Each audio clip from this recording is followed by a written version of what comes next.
Hi guys, welcome to legal edge after college. मैं हूं Arpita and आज के इस सोलो पॉडकास्ट की सीरीज में हम डिस्कस करने वाले हैं कि क्या तुम्हें एलएलएम का प्लान ही ड्रॉप कर देना चाहिए या नहीं। ठीक है, मैं दोनों चीज़ों के प्रोज एंड कॉन्स बताऊंगी। ठीक है, ऐसा नहीं है कि एलएलएम की फैकल्टी हो तो तुम्हें लगे कि सिर्फ एलएलएम की तारीफें ही करने वाली हूँ। नहीं, let me tell you everything.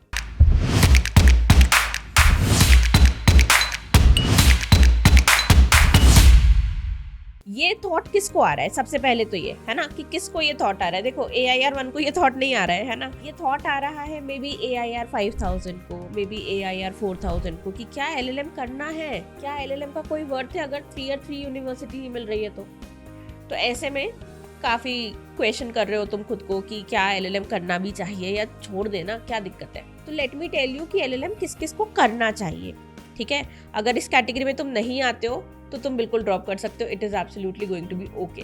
सबसे पहली चीज, LLM उनको करना ही चाहिए जो किसी भी कॉम्पिटिटिव एग्जाम की तैयारी कर रहे हैं। I can not stress this enough, I can not emphasize on this point more कि अगर तुम जुडिशरी की तैयारी कर रहे हो ना, having a strong backup like LLM is absolutely essential. It is absolutely essential. मैं तुम्हें अपनी बात बताती हूँ। सो आई ग्रेजुएटेड इन 2015। ठीक है, हाँ मुझे पता है मैं इतनी पहले की ग्रेजुएट लगती नहीं हूँ, लेकिन ठीक है I am a graduate of 2015। So I graduated in 2015। 2015 के बाद मैंने मन बना लिया था कि मैं जुडिशरी की तैयारी करूंगी। और देखो, ये उस समय की बात है जिस समय ना जुडिशरी की तैयारी आप कॉलेज से निकलने के बाद ही करते थे।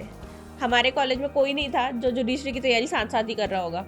तो मैंने ड्रॉप ले लिया 2016 में। मैंने ड्रॉप ले लिया 16 में। और ये जो जुडिशरी की साइकिल होती है ना बेटा, ये कैसी साइकिल होती है कि आपका नोटिफिकेशन अब आया है, 1-1.5-2 महीने बाद एग्जाम है, फिर 1-1.5-2 महीने बाद आपका मेंस है। मेंस के रिजल्ट में क्योंकि सब्जेक्टिव आंसर होते हैं तो बहुत टाइम लगता है उसका रिजल्ट आने में। फिर उसके बाद इंटरव्यू है और फिर उसका रिजल्ट है।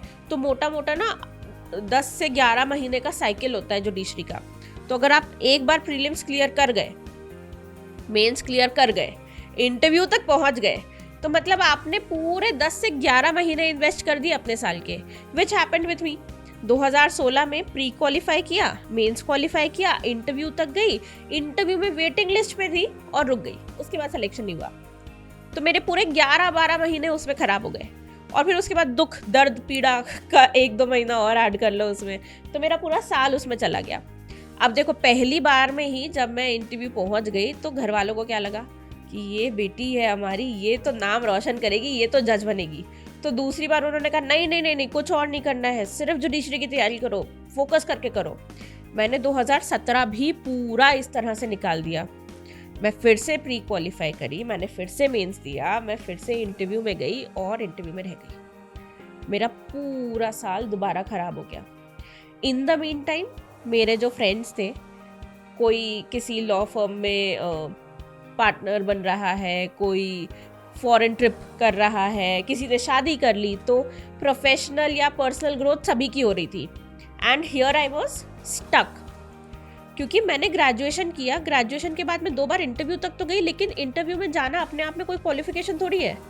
कोई मुझे इसलिए थोड़ी नौकरी देने बैठा था कि मैं इंटरव्यू तक गई थी, राइट। तो कुछ नहीं हुआ मेरा, 2 साल मेरे खाली चले गए, कुछ नहीं हुआ। इसके बाद 2018 में आई डिसाइडेड कि नहीं, मैं सिर्फ तैयारी तो नहीं कर सकती, I need to do something else. तो मैंने सोचा कि ठीक है, मैं LLM कर लेती हूँ, पोस्ट ग्रेजुएशन ही कर लूँ, एक डिग्री तो मिल जाएगी कम से कम मुझे साल में। डिग्री के लिए मैंने क्लैट PG दिया था, क्लैट PG में मेरा सिलेक्शन भी हो गया था, लेकिन मुझे उस समय NLIU भोपाल मिल रहा था एंड भोपाल में ट्राइमेस्टर होता है, प्लस अटेंडेंस रिजिड है, और मेरा मेन एम तो जुडिशरी ही था। तो जुडिशरी ही करना था, ये सोच लिया था। तो इतना रिजिड करिकुलम में मैं फिट नहीं बैठ पा रही थी, मुझे ऐसा लग रहा था उस समय। आई was wrong by the way, है ना। बहुत सारे मेरे बैचमेट्स जो NLIU में गए थे उन सबका सिलेक्शन हो गया, है ना। तो I was wrong to think कि मैं उस तरीके से अपनी प्रिपरेशन नहीं कर पाऊंगी, उतना फोकस नहीं कर पाऊंगी नेशनल लॉ यूनिवर्सिटी के साथ। So I chose to opt for a private university. मैंने 2018 में प्राइवेट यूनिवर्सिटी लिया। 2019 में फिर एग्ज़ाम हुआ, ठीक है, 2019 में फिर से एग्ज़ाम हुआ। मैं फिर प्री गई, मैंने फिर मेंस किया, मैं फिर इंटरव्यू तक पहुंची और फिर से मैं रुक गई। लेकिन इस बार दर्द थोड़ा कम हुआ, क्योंकि मुझे पता था कि मैंने LLM तो कर लिया, कम से कम मेरे पास एक डिग्री तो आ गई है। तो मेरे पास पोस्ट ग्रेजुएशन डिग्री आ गई थी। अब ये जो पोस्ट ग्रेजुएशन डिग्री है, इसके बाद क्या करना है? इसके बाद किया मैंने UGC net. I prepared for UGC net. And वही कि जब आप इतनी ज़्यादा डेडिकेटेड तैयारी किसी भी एग्जाम के लिए करते हो ना, स्पेशली जुडिशरी, तो आपके लॉ सब्जेक्ट्स इतने ज़्यादा अच्छे से क्लियर हो जाते हैं कि आपके लिए बहुत सारे एग्जाम्स हर्डल्स नहीं होते। तो जैसे UGC नेट के लिए मैंने बहुत तैयारी नहीं करी थी, लेकिन क्योंकि मेरा बहुत स्ट्रॉन्ग बेस था जुडिशरी का, इसलिए UGC नेट भी क्वालिफाई हो गया। जब एक बार UGC नेट क्वालिफाई हो गया ना, उसके बाद I got so many opportunities. मैंने पहला इंटरव्यू दिया था निर्मा यूनिवर्सिटी में, एंड पहली बार में ही I got selected as an assistant professor, thanks to my NLU tag of graduation, and thanks to my UGC net degree, and thanks to the knowledge that I gained from all the preparation of judiciary, right? So ये सब कुछ हुआ, इसके बाद मुझे नौकरी मिल गई। And जब आपको एक नौकरी मिल जाती है ना, उसके बाद आप इतना रिलैक्स हो जाते हो, उसके बाद आप बहुत ज़्यादा इमोशनल आपको सपोर्ट मिल जाता है, क्योंकि आप फाइनेंशियली इंडिपेंडेंट हो गए हो। You are not dependent on your parents, you are not dependent on anyone. तो बहुत फाइनेंशियल फ्रीडम मुझे वहाँ मिल गई। फिर जब मैंने पढ़ाना शुरू किया, इसके पहले भी मैं पार्ट टाइम पढ़ा ही रही थी, तब मैं क्लैट के स्टूडेंट्स को पढ़ाती थी।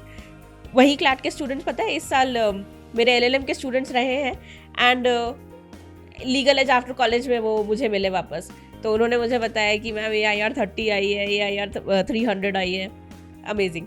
एनीवे, तो इसके बाद हुआ ये कि मेरे पास एक नौकरी थी। जब मैं वो जॉब कर रही थी, I realize that I absolutely love teaching. मुझे पढ़ाना बहुत पसंद है। मतलब I actually look forward to my classes, I actually look forward to teaching. वो आई कांटेक्ट करते हुए, स्टूडेंट को देखते हुए पढ़ाना, और ये समझना कि मैं जो बता रही हूँ वो तुम्हें समझ आ रहा है।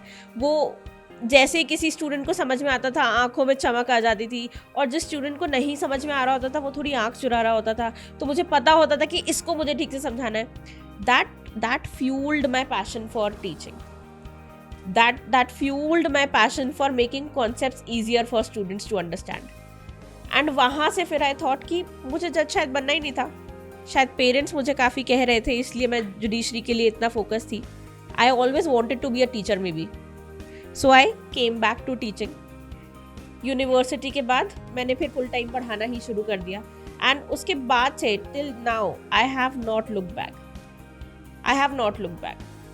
तो इसीलिए मैं कह रही हूँ, अगर तुम जुडिशरी के एस्पिरेंट हो ना, तो तुम मुझसे बेहतर शायद तुम्हारी दुख कोई नहीं समझेगा। ये जो स्ट्रेस होता है फाइनेंशियल डिपेंडेंस का, कि पेरेंट्स पे डिपेंडेंट है।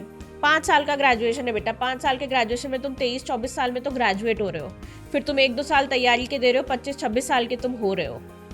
एग्जाम देते देते तुम 27 साल के हो जाते हो।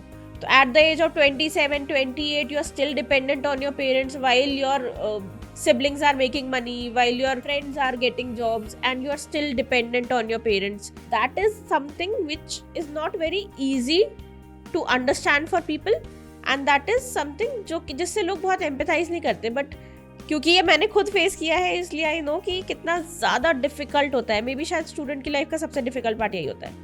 तो इसीलिए कह रही हूँ, अगर तुम जुडिशरी की तैयारी कर रहे हो ना, तो कर लो, ठीक है। तुम LLM कर लो, एंड अगर LLM कर ही रहे हो ना, तो अच्छी यूनिवर्सिटी से करो। तुम अगर सिर्फ कॉर्पोरेट जॉब के लिए LLM करना चाहते थे, तुम्हें पढ़ाना, टीचिंग लाइन में जाना तुम्हें बिल्कुल जाना ही नहीं है, तो फिर तुम स्किप भी कर सकते हो। पता है, it is okay to skip LLM।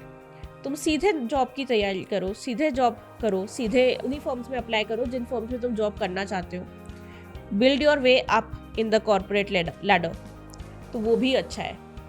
I hope इस कहानी से तुम्हें कुछ समझ आया होगा, एंड कुछ चीज़ों में क्लैरिटी मिली होगी। तो LLM करना है या ड्रॉप करना है, ये मैं तुम पे छोड़ती हूँ, लेकिन take a wise decision. Bye bye, take care.